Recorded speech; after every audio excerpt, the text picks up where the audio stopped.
Welcome back to Amethyst Adventures. And if you're new here, let me welcome you to the channel for the very first time.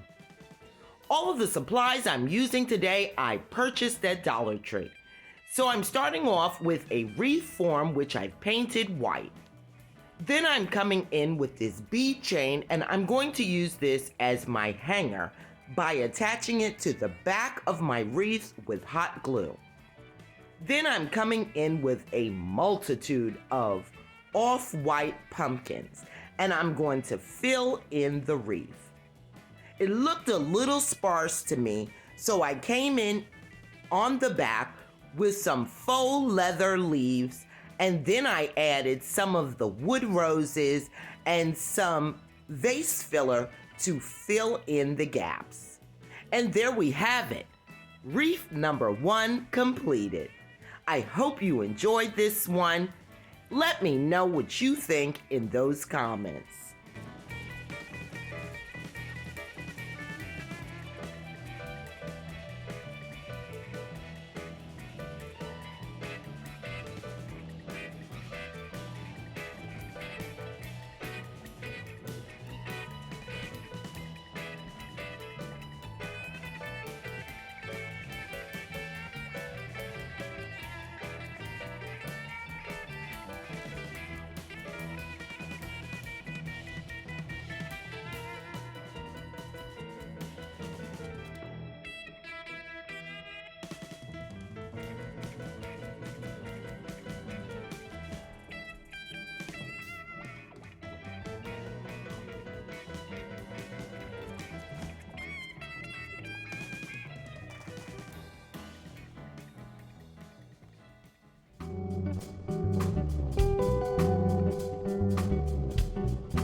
Today, I'm participating in the Seasons Greetings Open Collaboration, hosted by Simply Becky and Junker Necker DIY.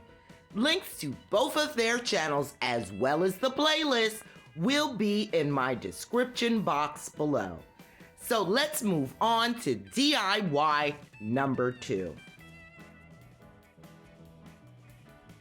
I purchased some books from the thrift store and they were 10 for $1. In that package of books, I had a book of sheet music. So I started off by removing some of the pages from the sheet music book and then staining them with coffee.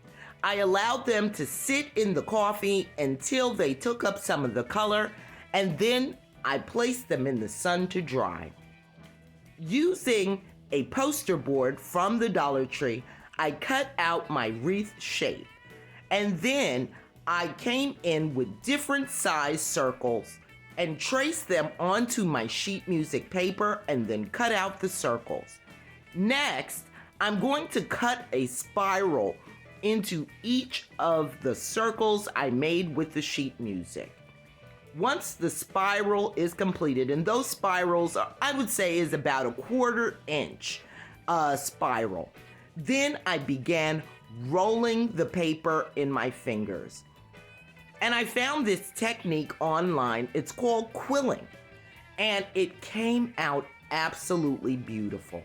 So I continue to roll my spiral all the way till the end.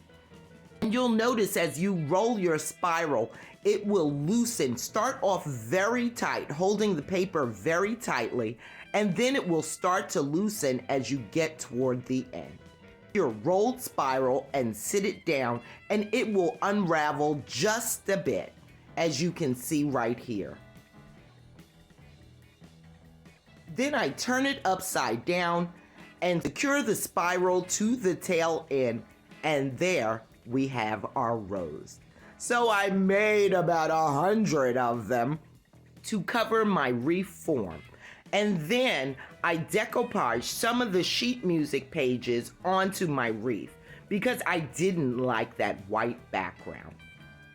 Next, I'm gonna come in with some more of the Dollar Tree beaded garland. And I'm gonna use that to finish off the edge of my wreath, gluing it down to the inside and outside of my wreath, and also using it to form a hanger.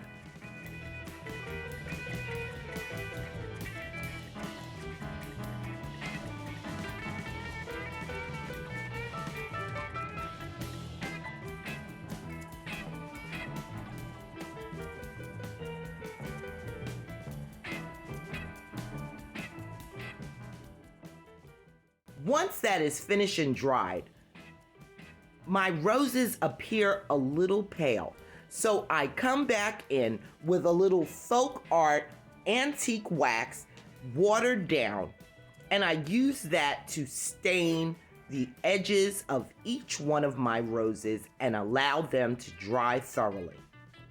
Once everything is totally dry, I begin applying my roses to my wreath. And this one I am absolutely in love with. I love the effect and I think it came out beautiful.